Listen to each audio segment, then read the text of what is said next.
आता. तर घ्या, ब्रदर कसाही असू द्या, मोठा असू द्या, बारका असू द्या किंवा तुमच्या वयाचा असू द्या, तुमचा भाऊ तुमच्या कामात अडथळा आणायला येणारच. तुम्ही काहीही करा, तुमचा भाऊ मध्ये येणारच. हे ठरलेली गोष्ट कोणी नाही बदलू शकत.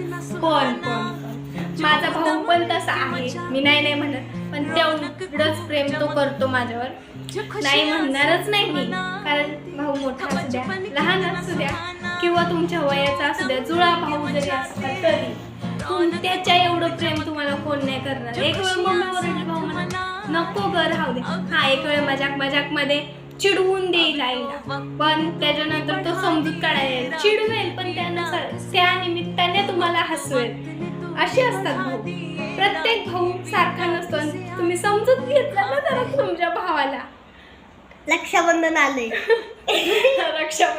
रक्षाबंधन गेले आता. या रक्षाबंधनला तुम्ही बोलवा तुमच्या भावाला. आणि भावाकडून सारखे एवढ्या अपेक्षा पण नका ठेवू की मोठा भाऊ आहे हा देईल.